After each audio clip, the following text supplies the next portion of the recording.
to DocPoint Helsinki Documentary Film Festival, Finland's only documentary film festival. It's 2021, which means it is our 20th anniversary. My name is Ilona Hongisto, and I will moderate this Q&A with Eleonore Weber, director of There Will Be No More Nights, which is nominated for the DocPoint Yle Award for Best International Documentary Film. Bonjour Eleonore, comment allez-vous aujourd'hui? Bonjour, ben, ça va bien.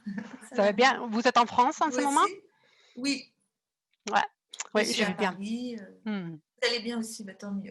Tant mieux, c'est très bien. Donc, nous sommes tellement Et ravis que vous avez pu nous joindre pour cette conversation sur votre film. En fait, je voulais commencer par vous féliciter d'avoir fait un film qui est vraiment un exemplaire magnifique de la poésie et de la politique du cinéma.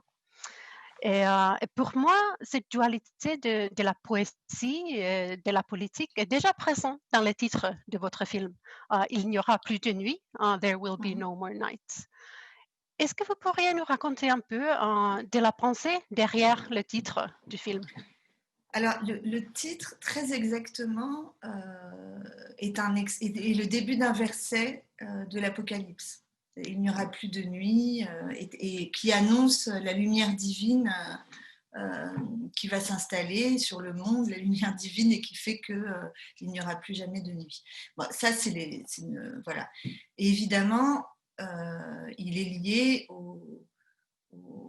à ce risque, à ce danger dans lequel on est, que la nuit, que ces caméras utilisées par le pouvoir fassent disparaître la nuit.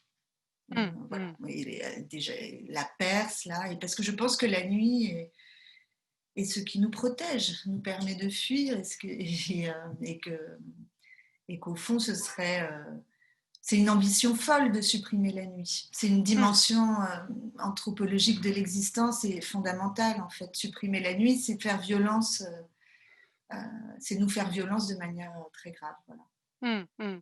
Donc l'idée du film, justement, c'est devenu de cette position de détruire la nuit et l'apocalypse qui vient avec. Oui, alors, il n'y a aucune référence biblique, Mm, c'est un clin d'œil, hein, j'ai mm, pas du tout, mm, c'est juste parce que. mm. Mais je pense que l'idée du film, c'est plutôt qu'on ne pourra pas supprimer la nuit. C'est-à-dire que le titre dit il n'y aura plus de nuit, mais le propos du film, c'est qu'au fond, on ne peut pas supprimer la nuit, puisqu'on voit que même quand on est capable de créer un jour faux, dans toutes ces images de fin où on recrée le jour.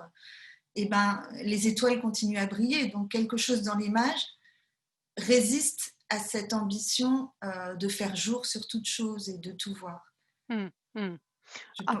Ouais, absolument. Et peut-être aussi ça a à voir avec enfin, la technologie du cinéma et comment vous faites une connexion entre la technologie de la guerre et puis la technologie du cinéma, en fait, par Ouais. rapport à la vision. C'est ce Ouais. qu'on peut voir et ce qu'on ne peut pas voir, en fait. Oui, il y a un partage du visible et de l'invisible qui est complètement modifié par ces caméras, puisqu'il n'y a plus de limite au visible, en fait. C'est-à-dire que dans l'histoire, le cinéma et la guerre ont toujours été liés, et en termes de technologie également. En France, c'est encore, je ne sais pas comment c'est dans d'autres pays, mais en France, la société qui fournit les optiques pour les caméras du cinéma est la même que celle qui fournit les optiques Mm, pour les hélicoptères, mm, etc. Donc il y a une très forte intimité entre les deux industries, quoi. mm, Et peut-être aussi que donc ce qui a inventé, pour moi, ce qui est inventé dans le champ de la guerre servira le cinéma, et inversement. Il y a pas d'étanchéité entre ces deux mondes en termes technologiques, en tout cas. mm, Mais mais le cinéma aussi a toujours voulu pénétrer le réel, en fait. Enfin, a toujours voulu percer le réel. Et c'est une des définitions même du cinéma, et une des impasses. Les cinéastes aussi sont en échec quand il s'agit d'avoir vraiment accès au réel. Et on a l'impression qu'avec ces caméras un peu folles, on va tellement loin dans le fait de vouloir pénétrer le réel, de vouloir l'élucider, qu'on finit par le délirer, par l'halluciner. mm, C'est-à-dire que moi, j'ai l'impression que ces caméras produisent des images comme ça, pleines de fantômes, de zones de brillance, qui sont des images délirantes, folles, parce que ces caméras ont trop voulu avoir accès au réel d'une certaine façon. Mmh, mmh, Voilà. ouais, Et dans ces ambitions, évidemment, ces caméras servent à tuer d'abord. Hein. Là, je parle là, on part tout de suite sur des propriétés esthétiques de ces caméras, au-delà de leur fonction première, qui est strictement opératoire, qui sert à viser et à tirer. Mais mmh. voilà. Oui, absolument. Et ce qui est vraiment intéressant au niveau des images, justement, que ce sont des images qui n'ont pas été faites pour être vues, en fait. Oui, C'est une connexion très intéressante au cinéma, justement, parce que dans le cinéma, on fait les images pour qu'elles soient vues à la fin. ouais. Ouais. Et ben ça, c'est le premier à avoir défriché, à avoir étudié ce type d'image, c'est Haroun Farroukhi, et Mhm, enfin en tout cas sur sur ce type d'image de guerre, mm, et il avait une distinction. Il parlait d'images opératoires justement, d'images qui n'avaient des mm, fonctions purement techniques, purement militaires, qui servaient à accomplir une mission. Et il lui-même disait, elles peuvent être belles, elles peuvent éventuellement être belles, ces images, mais si elles le sont, c'est par hasard. mm, mm, Moi, j'ai l'impression qu'avec ce film, les technologies ont beaucoup progressé depuis Farokhi, justement, et qu'il y a vraiment quelqu'un derrière la caméra. C'est-à-dire, ces images ne sont absolument pas faites pour être regardées, mais quand on décide de les regarder comme on regarderait des images de cinéma, on se rend compte qu'il y a des cadres, qu'il y a quelqu'un qui fait des choix mm, qui sont des choix d'opérateurs, en fait, de mm, cadreurs. mm. C'est pour Ouais, ça que j'en ai fait un film. C'est parce que pour moi, si ces images n'avaient rien à voir avec le cinéma, il aurait été impossible d'en faire un film, en fait.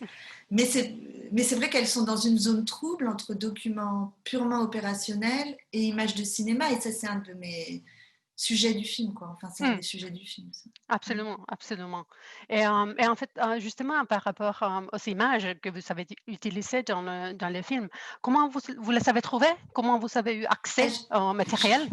je les ai trouvées toutes sur Internet, sur des sites de vétérans de l'armée américaine, sur les sites ultra commerciaux comme YouTube, Dailymotion, Mmh, parfois sur des sites qui montrent des gags, des catastrophes naturelles. Elles mmh, sont parfois je les perdais, c'est-à-dire que j'en trouvais puis je les retrouvais plus ensuite. Donc je pense qu'elles sont supprimées régulièrement. mmh, mmh, Mais il y a une tolérance de l'armée. C'est interdit en principe, hein, c'est complètement secret défense. mmh, Mais il y a une tolérance évidente de l'armée par rapport à la diffusion de ces images, quoi. Le mmh. spectacle existe déjà sur Internet, c'est pour ça que j'avais pas de grands scrupules moraux à le déplacer dans une salle de cinéma, quoi. Mmh, ouais, parce que c'est déjà public et déjà, Voilà, tout le monde voilà, peut ouais, déjà accéder les images. voilà. Ouais, Mm. ouais. Ouais, c'est justement cette, tension entre les images qui sont déjà là, qui sont déjà un spectacle sur l'internet, comme vous l'avez dit, et la poésie du cinéma qui, Mm. quand les 2 côtés, vient ensemble dans votre film, que ça part très fort, je pense, au niveau de la politique, des politique contemporain, en fait. Mm. Hem et donc je pense que Et la c'est aussi, peut-être c'est aussi d'avoir ajouté un regard, en fait. C'est-à-dire que la poétique dont vous parlez du film, elle consiste aussi au regard opératoire du militaire, on ajoute un regard qui est le mien d'abord, mais qui est celui du spectateur. Et en ajoutant ce regard, c'est là qu'on déplace et qu'on déplace radicalement ces images, quoi. ouais, ouais. Et c'est, enfin, le point de vue opératif, pour moi, en tant que spectateur, c'est aussi une invitation d'entrer les images qu'on voit, en fait, dans Ouais, le film. Et ça devient une, question d'éthique aussi pour oui, les ouais. spectateurs. Ça est-ce que vous en avez pensé beaucoup, ce niveau d'éthique en faisant le film? Est-ce que je me suis posé beaucoup de questions éthiques Mmh, ouais. sur, par exemple, sur ce que j'allais imposer au spectateur, sur ce que le spectateur pourrait supporter de voir ou Mmh, non, c'est mmh, ça? mmh, J'avoue que je me suis posé beaucoup de questions, mais que, mais que je me suis donné aucune réelle limite au bout du compte. Parfois, je me sentais, parfois moi-même, je supportais plus de voir ces Mmh. images, mais je pense, au bout du compte, que la violence, pour celui qui regarde ces images, leur violence est davantage dans la mise à distance que dans la violence réelle. Mmh. C'est-à-dire qu'en fait, ce qui est violent, Mmh. c'est c'est de se rendre compte qu'on est capable de les regarder. Mmh. Ouais.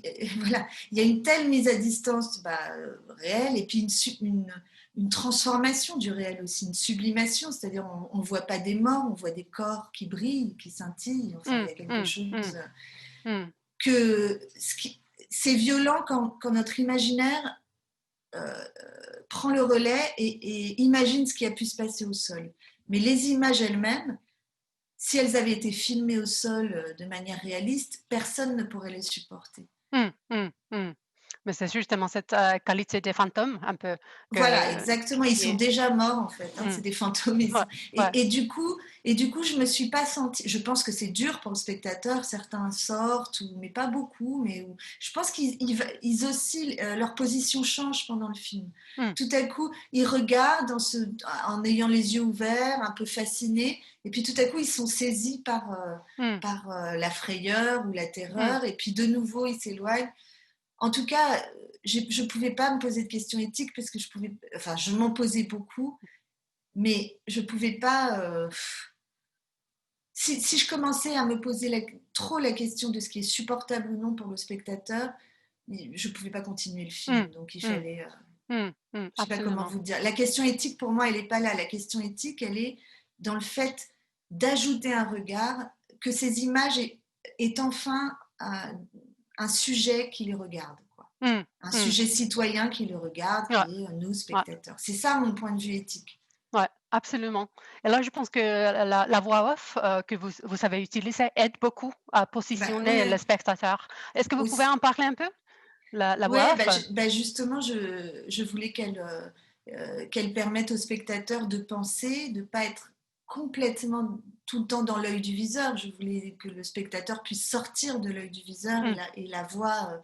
La durée du film permet ça, je pense, parce qu'on regarde quand même pendant plus d'une heure toujours les mêmes scènes, donc il y a un moment où on finit par réfléchir un peu. En fait, ce que je voulais, c'est que le spectateur puisse se voir lui-même regardant ces images, en fait, qu'il Mmh. puisse Mmh. se saisir de son propre regard. Mmh. Et donc le texte sert à ça. Je l'ai voulu assez doux, en fait. Mmh. Euh, Parce que ces images sont paradoxalement douces aussi, Mmh. autant qu'elles le sont, et en effet avec une dimension poétique, pas au sens où il serait lyrique, où il Mmh. Mmh. revendiquerait un lyrisme, mais au Mmh. sens où il crée des découpes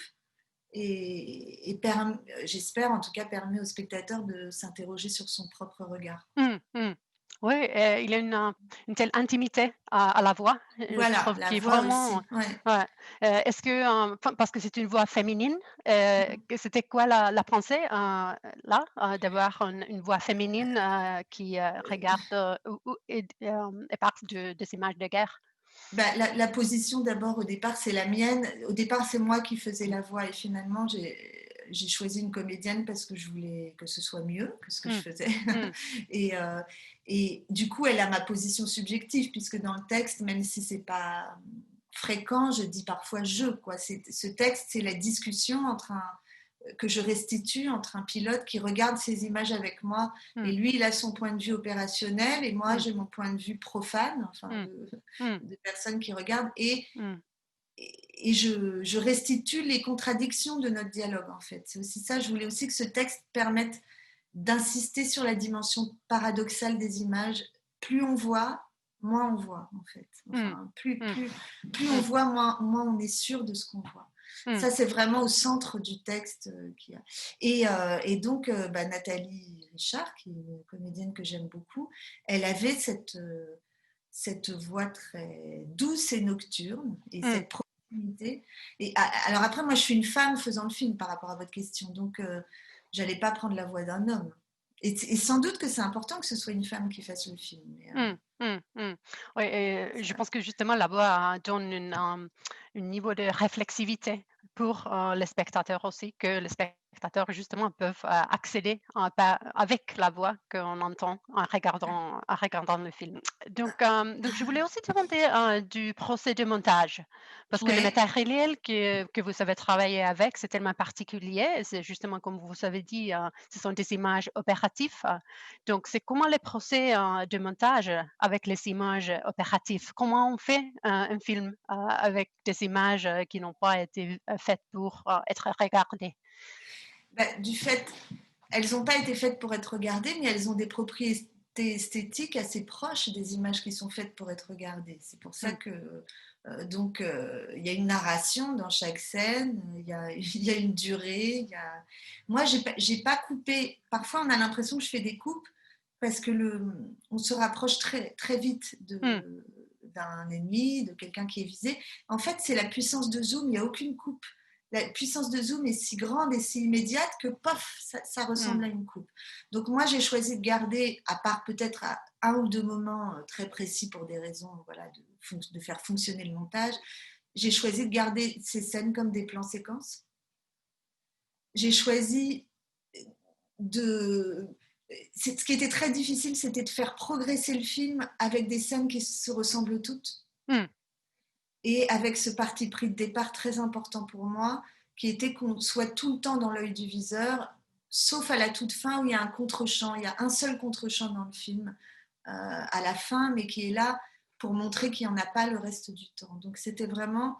Ce qui était difficile, c'était surtout de, de oui, de faire un film sans contre-champ dans les images du pouvoir, qui par définition sont sans contre-champ, et de faire progresser quelque chose qui par définition se répète, c'est-à-dire la mm, traque, la mise à mort, voilà. mm, Et c'est là qu'il a fallu construire mm, quelque chose avec la voix quand même, avec le récit.